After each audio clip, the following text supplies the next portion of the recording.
guys? How you guys doing this evening? Happy holidays. I hope everybody got for Christmas what they wanted, and Hanukkah and New Year's and whatever else holiday may be coming in. Hi you guys, how y'all doing? I'm just coming in right quick to do a quick minding my business before we get this year over with, you know. And I didn't do anything this morning. I didn't do my little normal Friday video because, you know, I'm off on vacation. So happy Friday to you. Happy Friday to you. I hope you get this on Friday. Happy Friday to you. How y'all living? You guys, we gonna kick it off. Minding my business, y'all. It's been so much shit going on this motherfucking week. Damn. I'm like, what? I should have got me a little cup before I got going, y'all. I should have poured me a little drink. Tiki should have got a little drink, y'all, before I got started. How y'all living? All right, guys. We're going to start it off. Basically, this week, we had so much fuck shit going on. We had the Miss Universe Awards going on. I caught myself pouring me a drink, and it ain't no more wine. See, I should have got my wine in there. I was being trifling, and I didn't get my wine that day. Now I want some wine to drink, and I ain't got none. So anyway, basically, Steve Harvey. We're going to kick it off with Steve. At the beginning of this week, Steve Harvey Miss Universe pageant was going on. And me, myself, personally, I think he was reading from a teleprompter. I know he had a card in his hand. And on the card, supposedly, you know, the runner-up, then the winner. Well, Steve Harvey announced Miss Columbia as the winner. They gave her crown. They gave her her flowers. She sashayed around.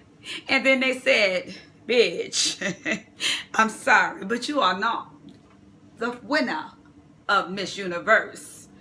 And I'm looking, and I could swear, you know, maybe I might be wrong. There's a teleprompter in front, and he's reading. I know he has a card also.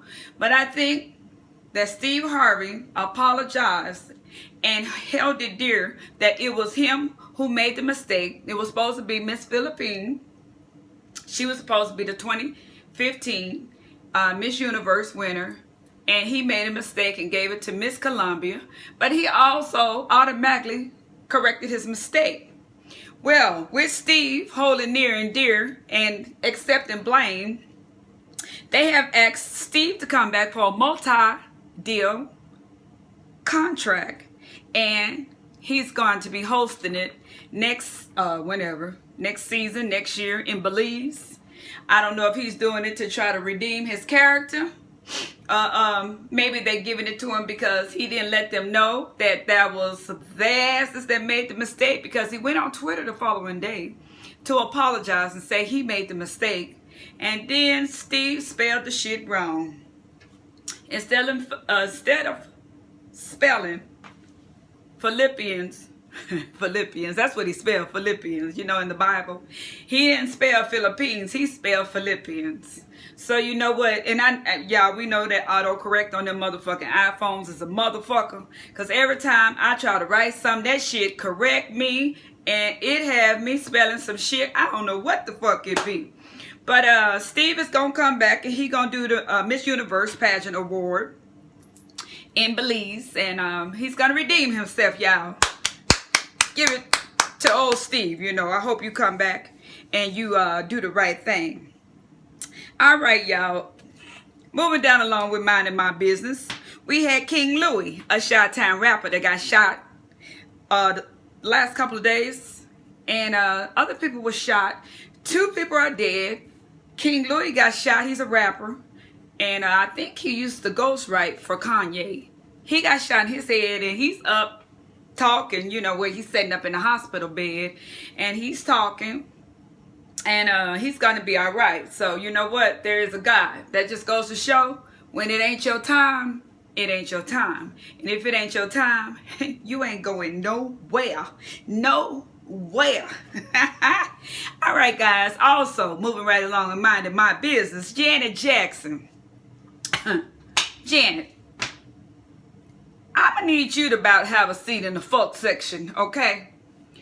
Now, I'm a little bit heated about Janet has canceled her Unbreakable tour until spring of next year. And on Instagram, wherever, social media, Twitter, I don't know, MySpace, you know, I don't give a fuck where she was at, she tweeted and said that she has to have emergency surgery and she will be returning in the spring. Now, for my birthday, my daughter purchased me 2 tickets to see the Unbreakable tour here in Las Vegas. And a week before the concert, in October, she canceled, okay? So, Janet, you know, I know me and you about the same age. I think you 50. You got me beat by a little. You know, I'm an old hoe, but I ain't that old, not yet. But Janet, if you can't do it, baby, I need you to have a seat. You know, I need you to just have a seat, Janet. Maybe it's over for you, you know. You get married to a very rich millionaire now, and you don't have to be up there trying to, you know, still drop it like it's hot. You know, if you can't do it no more, you just can't do it, Janet. And I ain't mad at you, okay? I ain't mad at you. So moving right along. You know, y'all, this week on Real Housewives of Atlanta, there was a whole bunch of fucking drama. Oh, there was Glenn. Glenn was this crazy man that was not having it, okay? Everybody know, you know, normally at the end of the week I sum up what happened. Glenn wasn't having it. Glenn was supposed to be Tammy's nephew, okay? They brought these motherfuckers on the boat. After they left the boat, while they was in Miami, they brought this motherfucker back to the mansion, okay? Somehow, someway, Glenn was not having the fuck shit. Glenn got to calling these girls bitches. Glenn got to showing out after they told Tammy how bad he was conducting himself, because he called, well, Kenya snapped at him to get his attention, and he went fucking ballistic. And then he told Candy, hey, I spoke to you. I said congratulations. And because she didn't respond when he wanted her to respond, he cut a rug. He acted a goddamn fool. So when Tammy came down and showed up like she just came from the Walking Dead, fucked up, high, drunk, whatever, full of her package, they was telling Tammy how bad Glenn was conducting himself. So she went over there to grab his arm and tell him to come on, you know, let's go. And he threw that bitch down. He threw her ass on the ground. She was knocked out cold. They called the paramedics. They took them motherfuckers away. Security had to jump on Glenn and drag them motherfuckers up out of there. Then when you looked up, because Real Housewives of Atlanta, they wasn't taping, and they put them in another hotel so they wouldn't be around the girls. Well, Candy and them still had their phone, and this motherfucking Tammy showed back up to the mansion where they were staying. And the girls got raw footage from their cell phones, and that's how they showed it on the Real Housewives of Atlanta. And that's how they showed that motherfucker Glenn, they showed back up to the house after they told them to leave. Where was security? They asked Tammy, because she rang the doorbell and Portia went and answered it. They asked Tammy how did she get back up there. And they said they jumped the fence. Now, security, where were you at? You got a pregnant woman in the house. You got motherfucking Kim, who's scared as all motherfucking outdoors, who want to go home and cook her raviolis, you know. Where were y'all at, and why weren't you guys there to protect these young ladies? So anyway, after this fuck shit happened, Todd got his motherfucking wife away from there, and that was Kim's opportunity to get the fuck on. Okay, going forward on social media, everybody wants to go off on Kenya and say it's Kenya's fault. You guys, I don't understand where y'all come from and where y'all been, but when a nigga is calling a female a bunch of bitches and slanging bitches and checking bitches, that motherfucker's crazy. And that ain't Kenya motherfucking fault that this motherfucker is 5150. So Y'all can excuse me with that fuck shit talking about that's Kenya fault and Kenya wanted attention and Kenya started that and Kenya was snapping. That's bullshit, y'all. That motherfucking Glenn, the dope dealer, supposed to be Slash the nephew, that motherfucker's off his chain. And I think as we seen in the tabloids, he's supposed to have been a basketball player, but the motherfucker got shot in Atlanta. So something wrong with that. Something wrong with that picture. And since we on the motherfucking Real Housewives of Atlanta, Apollo and Peter, y'all. What's going on? Something in the water ain't clean. All right. Apollo has someone working his Instagram while he's locked up in the penitentiary, okay? Because I didn't know you could fucking use the internet and shit while you're locked up. So, you know what, y'all? Y'all better be careful if these motherfuckers can, because y'all think these motherfuckers finna come over and take you out or take you to the movies, and there's these motherfuckers locked up in a big house chit-chatting with y'all asses. That's why I don't fuck with these motherfuckers online. I don't date offline, okay? So anyway, Apollo is in his feelings, and he said Peter has not came and visited him. Apollo, you said Peter has not showed up to visit you? What happened to your motherfucking wife and the kids? This bitch still haven't divorced you, and I know she got a fucking reason why she haven't did it. It's a reason. I think that bitch scared that you may fucking turn on her ass if she divorced you. And I don't know if she done told you, let's play this role. I'm gonna play like me and you ain't together, but we together. You know I knew all about you selling dope. I mean, not selling dope, Apollo, but robbing all these motherfuckers of their money and running scams and taking everybody's retirement funds. But we gonna play like we don't know nothing about this shit. And let's keep these motherfuckers close and keep this money coming in, because he didn't want Phaedra to get fired. You know, he know that would have been about her on the income, because I just don't see no cases she have, and I don't see no bodies she's burying. So, bitch, you might wear several hats, but the only hat I see you cashing a check for is the one on that motherfucking Real Housewives of Atlanta on there acting a goddamn fool.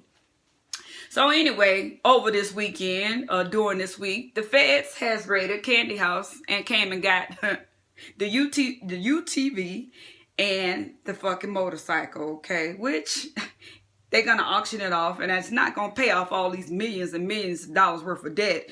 But with them talking about it on the Housewives of Atlanta, the feds have showed up to Candy House and confiscated Apollo's shit.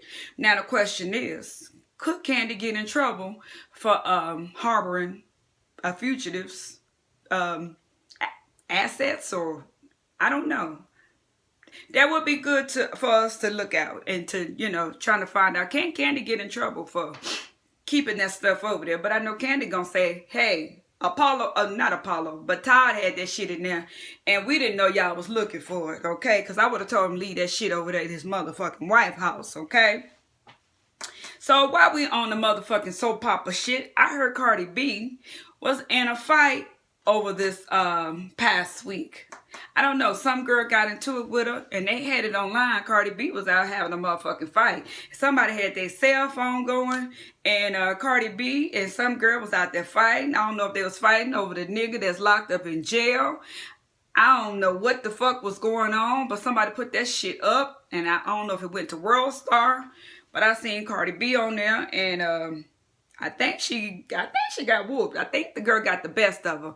But Cardi B, a word to the wise. They see you on Love and Hip Hop right now. You might not be making them big checks, but you're making checks, and these bitches is gonna come after you. You just a regular schmegler New Yorker from the Bronx trying to make a living. You know what I'm saying? You know what I'm saying? And a lot of people not digging you, Carly. But you gotta be careful. You gotta be careful of the company you keep. These bitches might be coming for you, Carly. So be careful, be careful, be careful. Tara and Amina. At the end of the motherfucking episode that I forgot to mention, Miss Amina screamed out as she walked away, because they was having this motherfucking fuck session going on about, that my husband, that my man, that my... you know, they was going on and, you know, with the fuck shit with Amina and Tara. Amina hollers out, "I'm pregnant," as she walks out. And in the blogs, everybody is saying Tara is pregnant now. If both of these bitches is pregnant by this long dick motherfucker, y'all, we gonna have to do some serious praying. Because I can understand Mona, Pimp motherfucking Scott putting some shit on there for us to watch for TV. But Mona, I hope you're not putting this shit on there. And these girls think this shit, you know, our young ladies think this shit is cute, what's going on. Because, yes, it's entertainment. And yes, we watch this fuck shit. But I don't think this is something that we want our young girls to think this is okay. It is not okay to be chasing behind a man. You the girlfriend. I mean, you the wife. You go from the wife to being the girlfriend. The girlfriend become the wife. You become the side chick. And y'all all just motherfucking happy, y'all. I don't know. Too much fuck shit going on for me. But I'm just hoping and praying this is all TV. But I did hear that Tara was getting ready to get kicked off of Love and Hip Hop. So maybe she got pregnant by the motherfucker to keep, you know, to keep her storyline. I don't know, y'all. I hope not. I'm praying this is not what happened. But if it is, y'all, we praying for. But last but not least, R.Kelly. Huffington Post, they invited R.Kelly to come promote, supposedly. He thought he was coming to promote his new album. And he didn't end up promoting his album. One of the reporters, she came for his ass. She came for his motherfucking ass. She said, let's talk about these girls that you raped. Let's talk about the 13-year-old. This bitch bamboozled his ass. And he kept telling her, I'm not here to talk about that. I'm not here to talk about that. He said, if you ask me one more time, I'm going to get up and leave. He taking his mic off. The bitch still asked him. That motherfucker get up and say, I'm finna go to McDonald's and give me a McRib. The bitch still kept asking him. And he said, you look nice and I'll see you later. The bitch gonna tell him, I don't need you to compliment me on nothing. Bitch, I don't think he wanted to compliment you on anything. Because at that point, I think he wanted to cuss your motherfucking ass out. But you know what? It is what it is. And y'all, we all know what R. Kelly has done. Just like I'm finna move it on right here to Chris Brown. But when do they outlive, you know, what they've done wrong? We're not here to judge anyone. Chris Brown, his royalty album was released, and to my knowledge, I thought it wasn't doing good. They say Chris went on there and he was having a rant.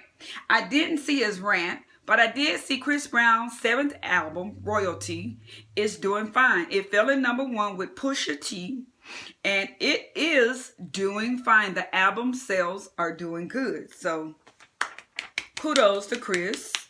And also in January, for the first time in 6 years, Chris Brown is going to be in Vibe magazine. So you know what, Chris? We know you fucked up and you and R. Kelly both did wrong. But we are not here to put anyone in any heaven or hell. If America, if God can forgive us, why can't we forgive each other? And on that note, you guys, y'all have a happy and safe holiday. And I'll see you guys in my next video. And Lady Nika, girl, now you know all these ass and titties and hips I got over here. Girl, you know I can cook. I had to get your ass on that. I just don't like to cook. Because all my fat ass gonna do is eat all the food. Really, really, Nika? But y'all have a nice holiday. And I'm quite sure y'all see me again before the end of the year. And goodbye. See you guys in the next video.